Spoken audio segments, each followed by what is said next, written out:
안녕하세요. 새벽에 일어나서 글 쓰는 작가 포마라우티입니다. 오늘도 저는 여러분들한테 책을 읽어드리려고 준비를 하고 있었습니다. 오늘 읽어드릴 책도 책 읽기가 이렇게 쉬울 줄이야 책을 읽어드릴 거고요. 벌써 110페이지를 읽고 있습니다. 오늘 읽어드릴 글의 제목은 남는 게 있는 독서법이라는 제목의 글이고요. 지금부터 읽어드릴 테니까 잘 집중해 주세요. 남는 게 있는 독서법. 한 번만 읽어도 충분한 책이 있지만 오랫동안 내 머릿속에 남기고 싶은 책도 있었다. 특히 머릿속에 지식만 저장하는 독서에서 아웃풋까지 이어지는 독서를 한 후부터는 놀랍도록 빠르게 삶의 변화가 찾아왔다. 독서에서는 인풋과 아웃풋이 중요하다. 인풋과 아웃풋은 원래 전산용어로 각각 입력과 출력을 뜻하고 인풋이 있어야 아웃풋이 가능하다. 음식을 섭취하면 뇌가 알아서 소화액을 분비해주고 영양분이 되어 지방과 근육으로 가게끔 잘 처리해주지만 지식은 그렇지가 않다. 이해하고 기억해내는 과정에까지 모두 자신의 몫이다. 책을 읽기만 해도 벅찬데 기억과 실행을 함께 옮겨야 한다고 하니 부담이 될 수가 있다. 앞에서도 이야기했지만 우선 책을 읽는데 부담이 없어야 한다. 부담 없이 책을 읽고 지식이 조금씩 축적되다 보면 자신도 모르게 실행으로 옮기고 싶다는 욕구가 올라온다. 처음부터 무리하지 말자. 그리고 자신에게 맞는 아웃풋 방법을 찾아 작게 시도해 보자. 책을 읽으면 읽을수록 속도는 빨라졌지만 마지막 책장을 덮고 나면 아쉬움이 몰려왔다. 어떻게 하면 오랫동안 남는 독서를 할 수 있을까? 책을 읽고 끝나는 게 아니라 진정한 내 것으로 만들기 위해 어떤 방법이 있을까라는 고민이 거듭되던 중 친한 지인의 추천으로 3P 독서 경영 기본 과정을 듣게 되었다. 독서 멘토이자 어쩌다 도구의 저자인 이재덕 강사님이 교육을 진행했는데 가장 도움이 된 부분은 본계적 독서법이었다. 본계적 독서법은 본 것, 깨달은 것, 적용할 것을 줄여서 만든 것이다. 단순히 책을 읽을 때와 본계적 의미를 되새기면서 읽는 독서법은 차원이 달랐다. 책을 읽다가 기억하고 싶은 문장이나 좋은 사례는 줄을 긋고 별표를 남겼다. 손은 제2의 뇌로 손을 움직이면 뇌는 더욱 활성화된다. 책 한 번 읽고 나면 너덜너덜한 상태가 되곤 한다. 종종 주변 사람들이 내가 읽은 책을 빌려달라고 할 때가 있는데 책에 내 흔적들이 가득해서 빌려줄 수가 없는 지경이다. 예전에는 나도 눈으로만 책을 읽었고 깨끗하게 보는 것이 미덕인 줄 알았다. 하지만 책을 읽고 끝나는 것이 아니라 내 삶에 적용하는 것이 중요하다고 느끼면서 책의 빈 공간을 활용하기 시작했다. 눈으로 읽을 때보다 훨씬 효과적이었다. 책을 읽다 보면 잊어버리고 싶지 않은 페이지가 있기 마련이다. 그때는 책 하단 접기 방법을 추천한다. 이 방법으로 표시를 해 놓으면 필요할 때 바로바로 찾을 수 있어서 일석이조의 효과가 있다.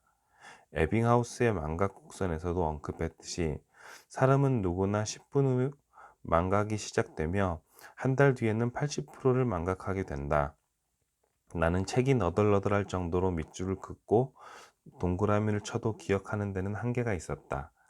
책을 읽는 것으로만 끝나는 것이 아닌 오랫동안 기억에 남고 내 삶에 적용할 수 있는 독서를 하고 싶었다. 죽은 지식이 아닌 살아있는 지식이 필요했음을 느끼게 되었다.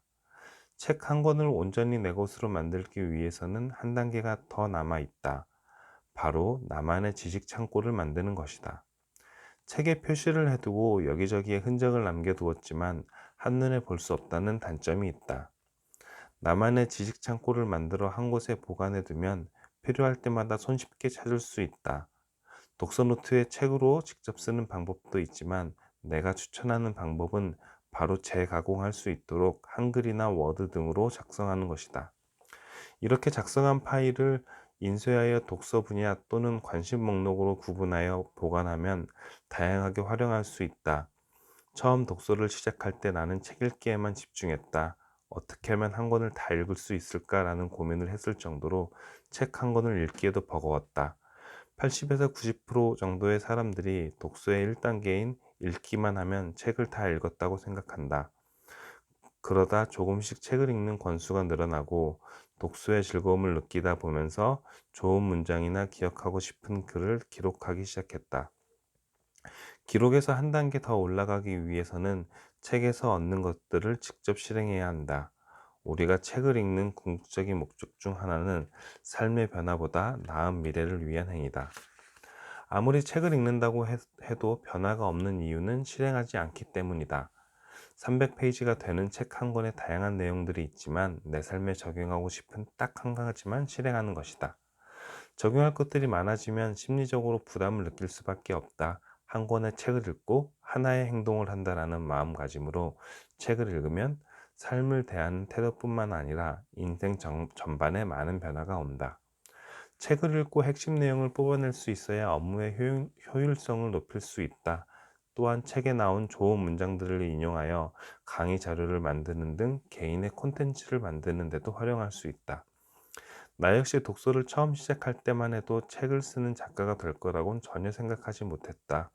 읽으면서 좋은 문장이나 적용할 사례들을 기록하기 시작했고, 하나씩 적용해보면 이렇게 책 한 권을 쓰게 되었다. 같은 책을 읽더라도 단순히 읽기에서 끝나는 것이 아니라 기록하기, 실행하기, 출력하기의 단계들을 하나씩 넘다 보면 나의 콘텐츠가 만들어지고 생산자가 될 수 있다. 네, 오늘 글은 여기까지입니다. 네, 남는 게 있는 독서법이라고 네, 제목의 글인데요. 일단은 며칠 전에 제가 말씀드렸을 때 서평 이야기 했었죠. 네, 서평 이야기 했었는데 이제 그거랑 연결시켜서 생각을 해보면 될 것 같아요.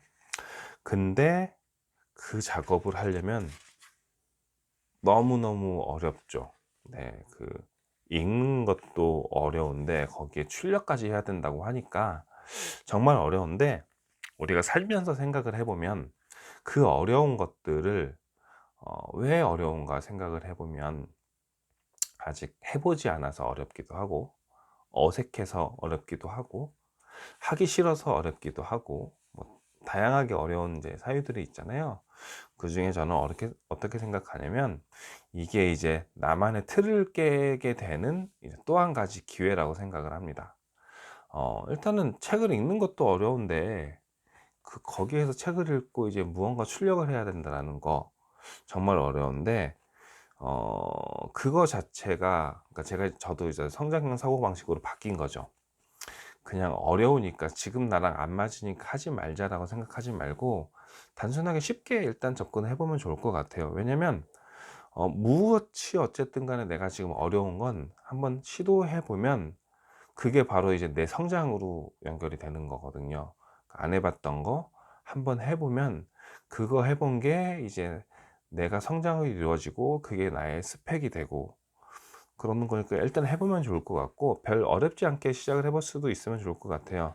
앞에서 저자가 본계적 얘기했잖아요. 저도 어떻게 보면은 꼭 이 본계적이라는 거를 이제 독서를 처음 하면서 이제 바로 알았던 건 아니고, 이제 하다가 보니까 이제 자연히 이제 본계적 독서법이라는 게 있다는 걸 알게 됐는데, 저는 이제 그때는 이미 이제 서평을 작성을 하고 있을 때였지만 하, 그 이게 도움이 됐던 게 본 것, 그리고 본 것은 저자의 핵심을 읽는 것을 본 것이라고 하거든요. 그리고 깨달은 것은 나의 입장에서 깨달은 것, 그리고 적용할 것은 책성에 배운 것 중에 삶에 적용하고 싶은 거죠. 이 세 가지를, 그 세 가지만 이제 한 줄씩 그거 그 작성을 해보면 되는 거예요. 그러니까 출력을, 그러니까 아웃풋을 그렇게 해보는 거죠. 그러니까 한 줄 평도 좋은데 한 줄 평이 어떻게 보면 더 어렵거든요. 책 한 권을 한 줄로 표현을 한다고 하면은 더 어려운데 그걸로 하셔도 좋고, 하지만 더 추천을 드리고 싶은 거는 본계적, 내가 책을 보고 책에서 저자가 하고 싶은 말이 무엇인 것 같은가, 뭐 그런 것들은 뭐 앞에 서문에서도 나오고 마지막에 맺은말에서도 나오고 뭐 본문에서도 나올 수도 있고요. 그러니까 그렇게 책에서 본 것, 그 다음에 이 책을 읽으면서 내가 깨달은 것, 예, 나의 입장에서 깨달은 것, 그리고 그 다음에 마지막으로는 적용할 것, 이 책에서 얻은 그 깨달음을 뭐 내 삶에 어떻게 적용을 하고 내가 어떻게 변화가 되겠느냐라는 거, 그렇게 세 줄로만 처음에는 시작을 해서 그 기록을 남기셨으면 좋겠어요. 이게 블로그에 기록을 남겨도 좋고, 나만의 무슨 뭐 제가 뭐 관리하는 뭐 다이어리 같은 게 있으면 그 다이어리에다가 책 제목 적고, 그다음에 며칠부터 며칠까지 읽었다라고 적어 놓고 그 밑에다가 본 것, 깨달은 것, 적은 것, 이렇게 한 줄씩만 하면, 그렇게 다 하면은 한 4 줄, 5줄 정도 나오겠죠. 그것만 이렇게 기록해 두기 시작을 하면 그거 자체가 이제 나만의 그 소중한 독서 노트가 되는 거고, 그런 기록들이 이제 하나씩 두 개씩 쌓이다 보면 그거 언젠간 그게 비범한 나만의 그런 출력 데이터로 남는 거니까, 고렇게 작게 시작을 해 보시면 좋지 않을까 생각을 합니다. 저는 이제 서평을 쭉 남겨 놓고 있으니까 이제 블로그에 기록이 되어져 있어서 이제 쪼끔 게을러서, 원래는 이제 서평을 남긴 거를 다 출력을 해 가지고 이렇게 그 바인더에다가 처리를 해 놓으려고 했는데 아직 그 작업은 못 하고 있지만, 그래도 블로그에다가 올려 놓은 그 저만의 서평들을 보면은 그냥 되게 뿌듯해져요. 그리고 또 하나는 다이어리다가는 이제 그거 그 읽었던 책의 목록들만 쭉 적어 놨거든요. 그것만 봐도 되게 뿌듯해지고, 제목만 봐도 이제 슬슬 생각이 나요. 서평을 한 번씩 썼으니까 내가 이 책을 읽을 때 이 책의 내용이 무엇인지. 서평을 작성하지 않았을 때 봤던 책은 내용이 하나도 기억이 안 나요. 그거 제가 2017 년부터 18년 초반까지는 다 읽었던 책이 그렇게 많지는 않거든요. 한 열 몇 권 정도밖에.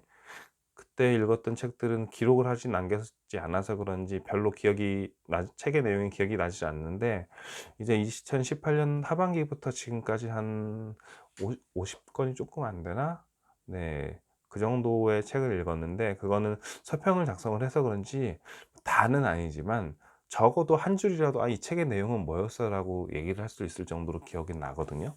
그러니까 그게 그거 내가 그 책을 읽고 출력을 해 봤던 경험 때문에 그렇게 된 것 같아서, 네, 이렇게 그 책에서 이야기한 것처럼 무언가 남는 게 있는 독서를 하시기를 정말로 권장을 드리고요.